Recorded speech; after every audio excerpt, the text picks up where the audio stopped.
Hey, good everybody. This is Bob Richconi. I'm the lead wagon master for the 2022 Grand Design RV National Rally. And tonight we're going to go through what the registration process was going to look like.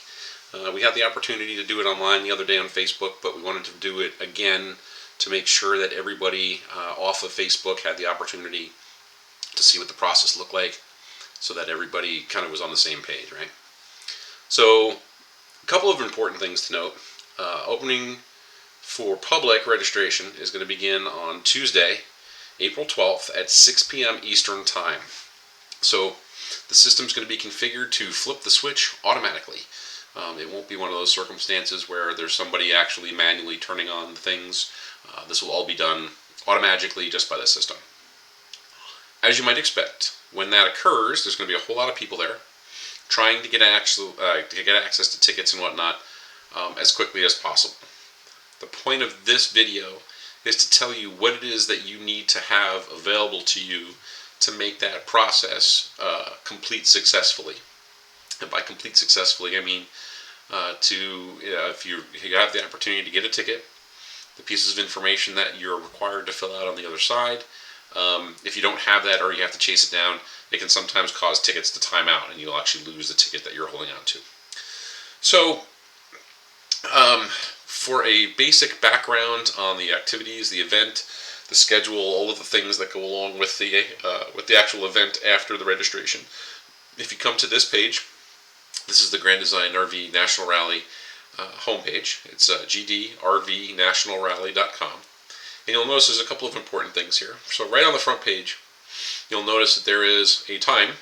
That time is telling everybody when it starts. You'll see that right underneath it, it says, here's the information you'll need for registration and tickets. Okay, this is going to get you access to the area in the website that has all of the FAQs, the registration information, links to the information data sheet, things like that. It'll also give you the opportunity here to sign up for news. So you see here where it says subscribe. When you click on this, it presents an update window box. When you sign up for this, when things are added to the website, we can then send blast emails out to everybody. There's too many things going on for us to be able to maintain manual email lists. So this says, hey, I'm interested in news updates, so we can go, great, here you go. Boom, we send that out. It goes out to everybody. It goes out to everybody via email, so if you're not a Facebook person, doesn't matter, you'll get it in an email. If you're on Facebook, you're going to get a notification that looks just like the email, and both of them are ultimately going to point you back to the website anyway. We're trying to keep that level of interaction as consistent and fair as possible.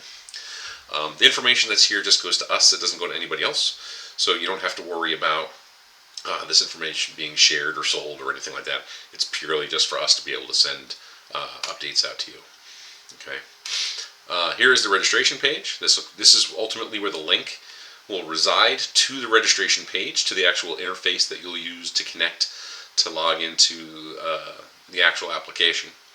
That will give you the ability to get access to the system, but there's some background here that we really want you to understand. And this information here is important. Guys, the folks that are working on this, we are volunteers. And as much as we care about everybody, we don't have the ability to make things out of thin air. So it's important for us to make you guys understand that we've spent a lot of time trying to make this process as smooth as possible, but the reality is we don't control the number of tickets, we don't control the amount of resources that we've got, so we're doing the best that we can with what we got. So please just pack your patience. We're really going to do the best that we can. If you read this information sheet here, it'll give you a bit more details. Okay. The ticketing process is different than last year, so please read through this document. If you have any more granular details that you need, you can just simply go here to the FAQs, and there is a tremendous amount of information here available at your fingertips. So if there's a particular category you want to look up here, like how do I rent a golf cart, if you click on this, it'll take you right to that section, so you don't have to scroll through the whole thing. But it's important that you guys understand this. You're going to hear us say go check the website a lot, and there's a finite number of us and a whole lot more attendees than there are of us to answer questions. So there's 20 pages here, guys, of FAQs, and those 20 pages all have links at the top so you can navigate through them quickly. We're going to have to steer you down this way because we just simply don't have the bandwidth to be able to answer all these on a one-off.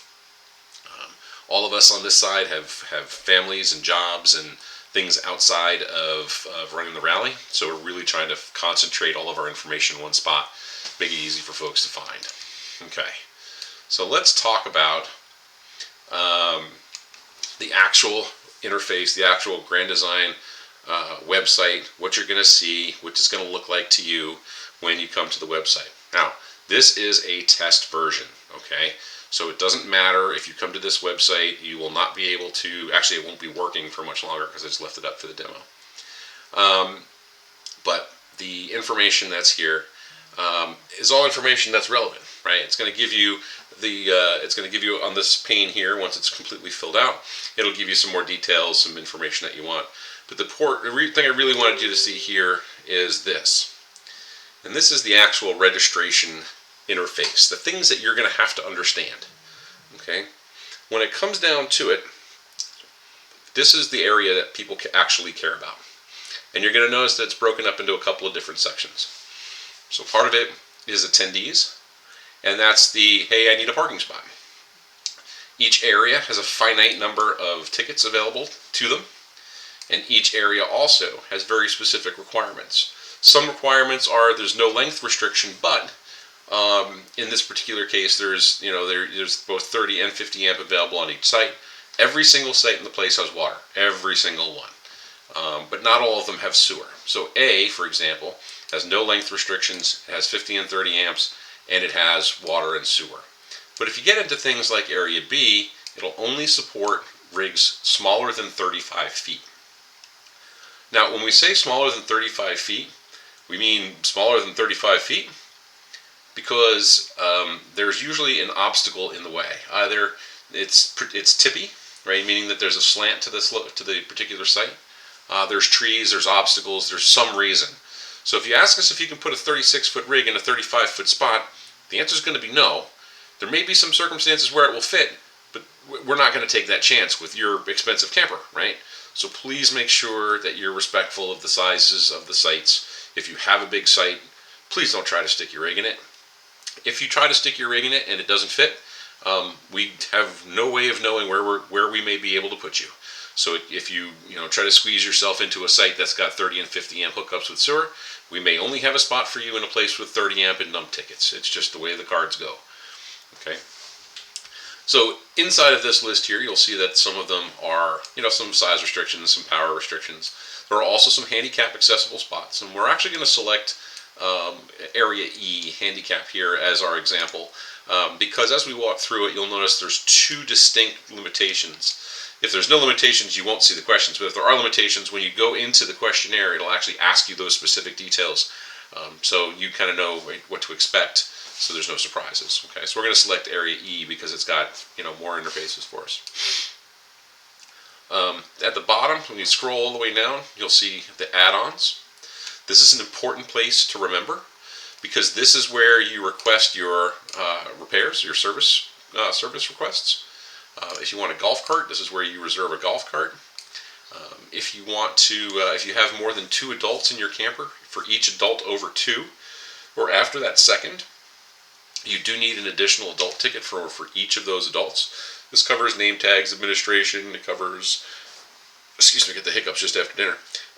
It covers all the information, gathering and processing that comes along with it, along with the costs of catering and all that other stuff, right? So each extra adult over 2 requires an additional ticket. And then below that we have the different activities. So on Monday we only have 1, but on Wednesday we have several. So if you break out or you split that, you push on the down arrow, it'll give you the list. We've included the dates and times on them so that if you're looking to compare time frames, if you're looking to try to figure out what you can pack into your schedule, we're trying to include that information up front so that you have more details more easily so that you can plan your schedule. If you do want the nitty-gritty, if you want all the gory details, if you click on See More, you'll actually get all of the info for that particular event. So there's tons, as you can see. but it doesn't necessarily need to be present and clogging up the screen at all times. So if you want more detail, just click on the See More button, right? So let's get started here, right? So we have, we'll just grab the motorcycle ride over here. Okay, and we'll go to checkout. Now, the minute that I click on this button, the tickets that I have in my shopping cart, they're held. So if I click on this button right now, a clock starts, and the clock says, I know that you're working on completing this process, so I'm going to hold these for you for a period of 40 minutes.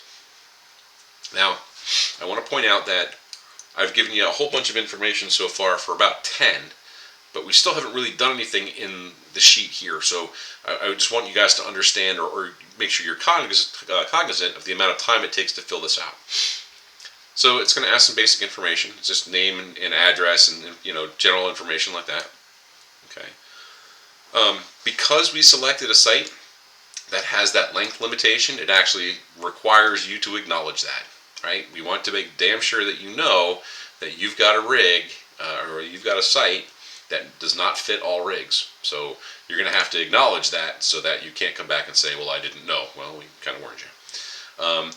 Any question that is actually required, meaning you cannot complete it, you can't move on unless you complete it, actually says required at the beginning of the question. It also has a little red asterisk at the end. That's included by the platform, but I find it very difficult for people to use or to notice. So we added our own on there just to make sure it's easier for you.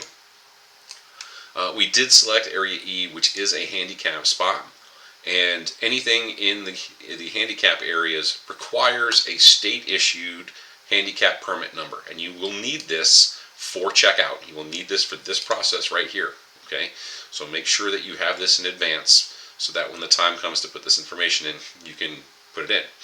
You can't move forwards without entering the number, without entering your license number. It will not let you place the order, so this is required. It is possible to arrive before the initial start date of the rally. There is an activity, there is actually another rally before us, so when they're done, there still needs to be site prep time done before we have the ability to kick ours off. But you do have the ability to come in early. Now, if you come in early, this is not, I'm checking in early. This is, hey, I want to arrive early. And if you arrive prior to the rally, you will have to call the fairgrounds and you will have to reserve a site with the fairgrounds. Okay, it's not our gig, right? Our gig doesn't start until later on. And you will be placed on the fairgrounds. Hopefully, you'll be placed at a time where there's folks in the parking team available to tell you where to park. But if you park in a site that or in an area that is not your ticketed area, you will have to move. So if you buy a ticket, say in, I don't know, Area E, the one that we're looking at now, and you arrive early and you're able to park in Area A, for example, during the early time, you will have to move to Area E. You will not be able to stay in A. So just be sure that you're aware of that. Okay? And here's the phone number, and you call them and make payment directly to them. That really has nothing to do with us other than we have an activity and we're trying to help you be able to schedule some time before it. It's going to ask you when you're departing. Now, in the event something happens, and this is one of those circumstances where we hope that if we ask, we'll never need it. But if we don't ask, God knows we may need it sometime and then we don't have it. So this is in case of an emergency, who can we contact or who should we contact? Telephone name and telephone number and full name. Again, this is just worst case scenario if we need, it's a safety thing, right?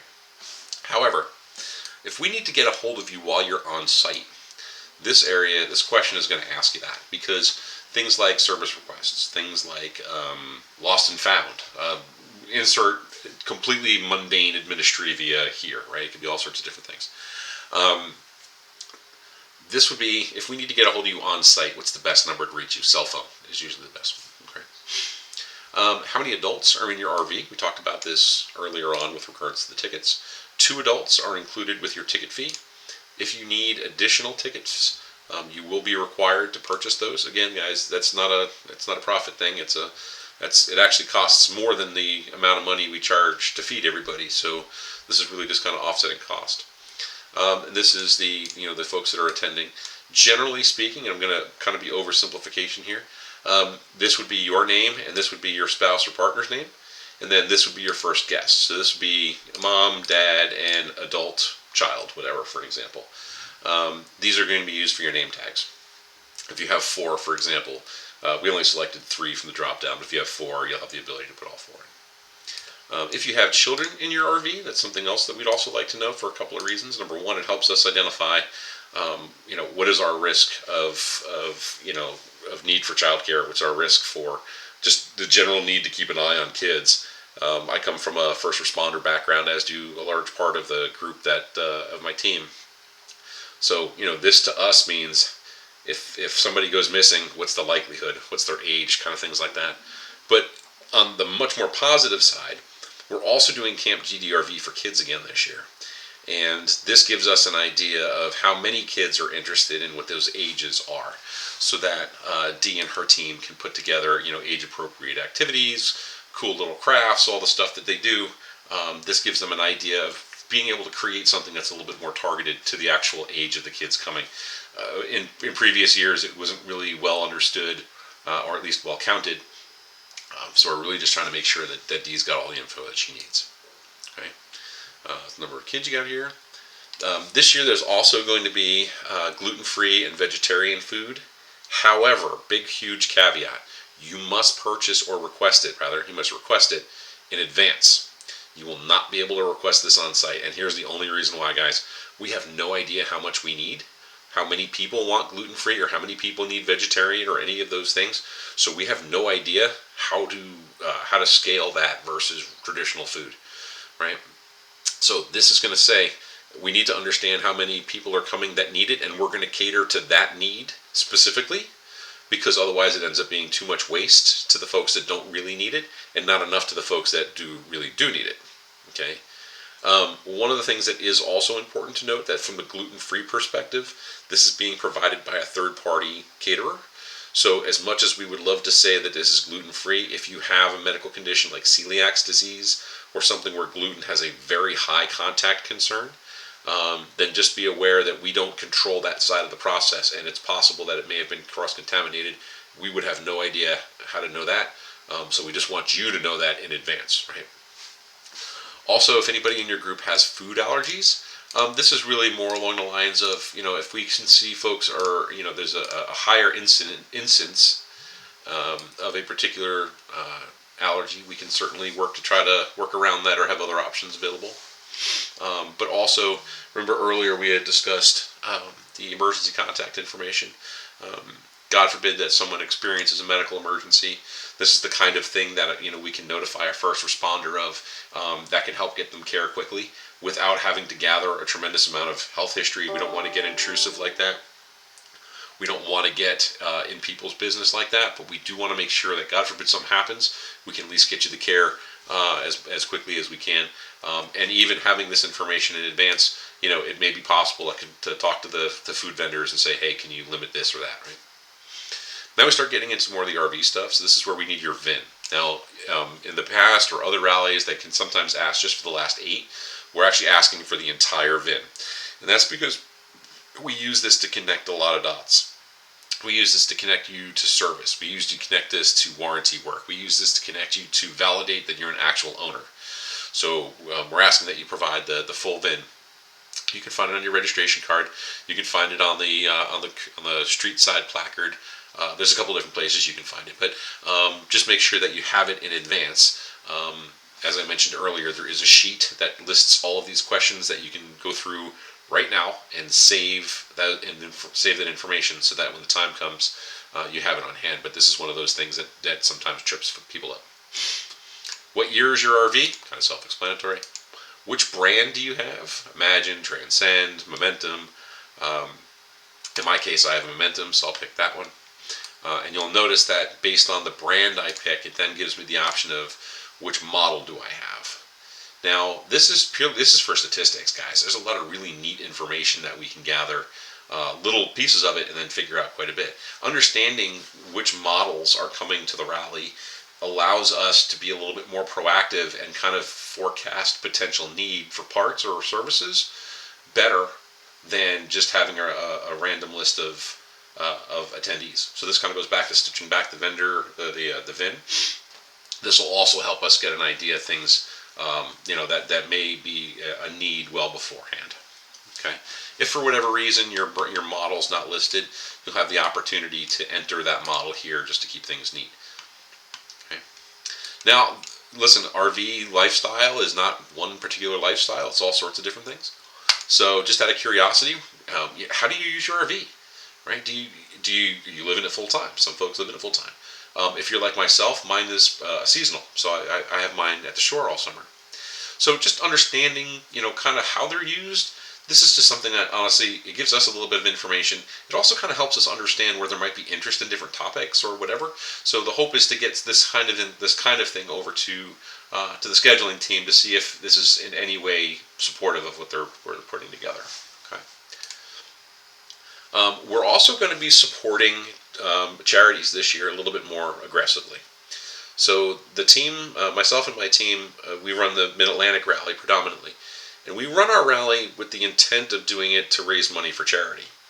So we're actually a registered 501(c), and we use our rallies as a way to have a good time, but also to help folks that don't have the ability to help themselves or need help themselves.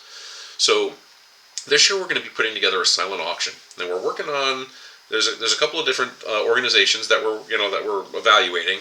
Obviously we want to do our due diligence and make sure that that whomever we support is worthy and the dollars go to the people that need it, not admin overhead and all that other stuff. So the ask here is, if this is something that you're interested in, if you would be willing to donate like a basket or an item for that raffle, we just ask that you let us know so that Cindy, who has point for the silent auction, can reach out to you and kind of work on some of the planning around that. Okay. Just some curiosity questions. How many rallies have you been to? Is this your first, right? Have you been to other rallies before, but this is your first national? Again, just kind of understanding our audience, right? If you've been a wagon master at another rally, let us know. I'd love to be able to get us all together and kind of swap war stories, I suppose. But just kind of acknowledge everybody that's put in the work and try to do something nice. I don't know. That's kind of a moonshot idea at the moment, but something I think would be really cool to do.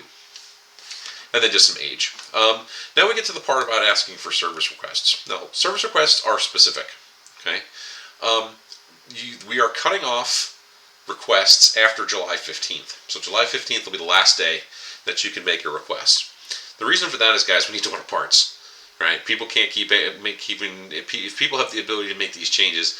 The challenge is getting the parts to support those changes. We're not going to be able to do it, and ultimately we're not going to be able to support the people, because we don't have the materials to do so. Not that we don't have the interest or the care. So the cutoff is going to be July 15th for that.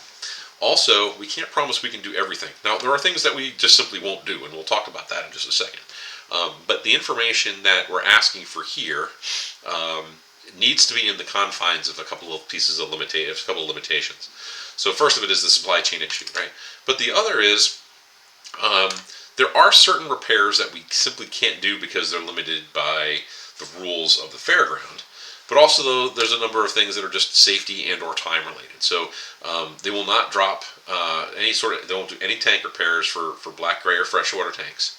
They will not drop the underbelly of the RV at all unless it's an emergency and it's been approved by the on-site GDRV support rep. Okay. We don't have the ability to do major appliances like AC units, refrigerators, things like that. Anything that's a maintenance item, that's an owner's responsibility. That's not something that we can do either. Okay. Upgrades and customizations, that's not part of the service process here, right? So service is helping you with issues you may have with your rig, not ways in which you want to personalize it or customize it, right? That's time and energy that we need to make sure is focused on folks that have, more pressing issues. If there is an insurance-related claim or it's damage caused by you or somebody that's also not something we can do. And fit and finish or cosmetic issues is something that that's one of those things that there are 7 million different little trim parts. And in order to be able to supply those and the amount of time it would take to supply those, we need to make sure that the repair team are focused on issues that are of greater importance and certainly easier to support in terms of parts. Okay. So now you got the opportunity here. Oh, let me touch this. Ramp doors, windows. We're going to direct you to LCI for those. Those are manufactured by LCI, and LCI will be on site. So instead of going through the service reps with Grand Design service reps, you'll go through the LCI folks. Okay. Similarly with the awnings, right? Any awnings or slide toppers, you'll get directed back to whomever the particular manufacturer is, whether it's LCI, Dometic, Carefree, whatever. And any furniture is going to get sent over to LCI as well. So sofa recliners, things like that. There are going to be a stack of OEM vendors there on site. So when we say that we're going to direct you to an OEM vendor, it's not a brush off. It's certainly not taking it. Not seriously.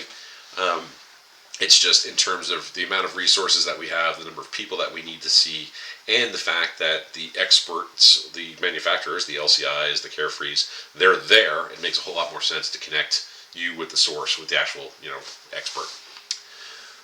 So here's where you have the opportunity to detail out some of your requests. Okay. We had asked for a golf cart, right? So golf cart does not have any additional questions.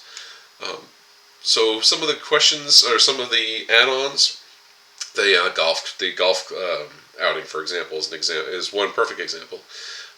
Depending on the tickets that you order, you may be asked a couple extra questions.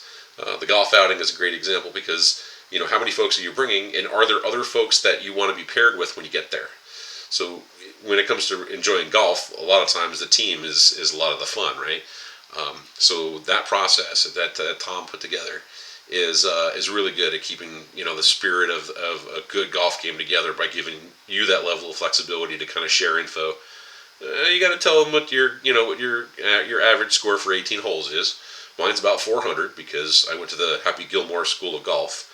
But the extra questions, we leave them out unless they're absolutely necessary to make sure that the process goes smoothly, but still give you the ability to make those little tweaks if necessary. We kind of went through this as we went. One major important thing is you may only purchase one RV ticket.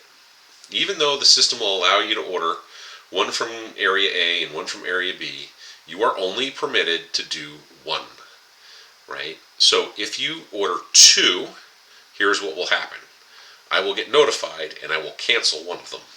And I will cancel the one that is last alphabetically. So I don't care. From my position, frankly, we're letting you guys know that this is a limitation. We've certainly put it in enough places. So we need you guys to understand that that's a systemic limitation, and if you don't abide by it, we're going to have to remove one of the tickets because they need to be made available for other folks. Right? Some of the areas are limited in size. We talked about that. Let's see. Add-on excursions are for attendees only. Okay. If we find that someone is not an attendee, meaning they don't have an area ticket, but they buy a ticket for the excursion, that ticket will be canceled. Right? These events are for registered participants only. Okay. You will have to wear your name tags at all times on site. Not a big deal. We're going to try to make them a little cool, kind of interesting this year if we can. And we're posting schedules where and when we can, but understand that the world being as it is, the likelihood is very high that those schedules can change between when they're posted and the actual event. Those will be posted on the website, right? And actually, when you get to the rally, on the back of your badge will be a QR code that if you scan it with your phone, it will take you to the latest schedule online. So if you don't have a printed copy, or you don't want a printed copy, or if you're like me, you're just a techno head, to me that's the easiest way to do it. But regardless, schedules are very likely to change. So if you see things, right, if you purchase a ticket and then something changes, we'll notify you, right? But if you're referring to an event schedule or activity schedule that doesn't require registration, understand that it's very likely that things are going to change between now and August. So just kind of keep an eye on things and recognize that that that's a possibility. And then we get down to release of liability. Listen, we're all camping; things can happen, and you just acknowledge that. So if you had gone through all of these questions and filled them all out, this is where the place order option would occur. So this place order option then brings you to the next spot where you actually transact payment. But during this time, because the timer's still running, these tickets are held for you. Okay. Now, we just went through this, and I explained every single one of these items in detail, and we still have half of the time left.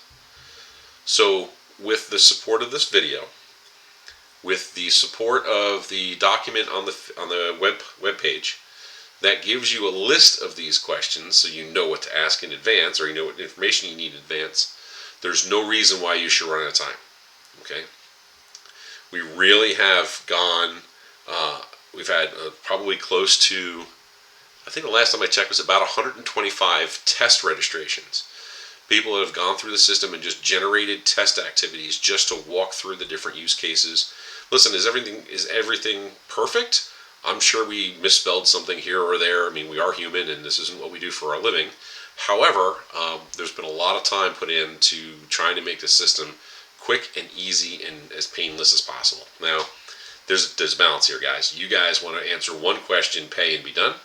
We want all this other information. We've tried to get this as reasonable a balance as we think that it's possible. Okay.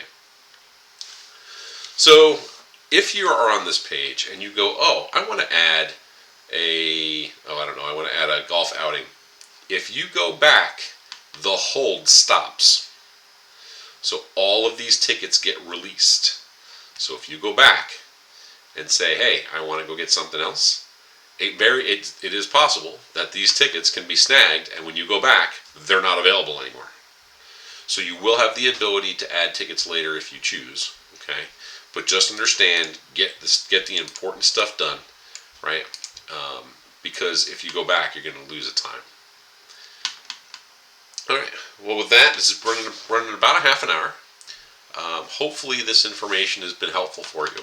Hopefully, you understand that, at the end of the day, guys, we're here to help you and help everybody here have a good time. We really want to make sure that this process is as smooth and painless as possible. But the reality is, it's technology, and it's one of those things. So, with that said, I want to say thank you to all of the folks that have helped participate in the registration testing. You guys have pointed out a tremendous number of, shall we say, opportunities for improvement. And I really want to say thank you in particular to Tom Lang for all of the hard work that he's done on the website in keeping all of these FAQs and documents and pages and just making sure that the amount of stuff that is in the background that needed to be boiled down into a way that folks could understand is huge, and he's done a tremendous job. So if it wasn't for Tom and the website here and the support of my team behind me with the planning team and the logistics team and the volunteers, this is a tremendous undertaking that's made substantially easier by having the folks behind me. So anyway, let me wrap this up. Looking forward to everybody having the opportunity to come. Looking forward to seeing how well this process goes, and certainly looking forward to having a great event come August. So, have any questions? Feel free to reach out. Wagonmasters at GDRV nationalrally.com. Thanks.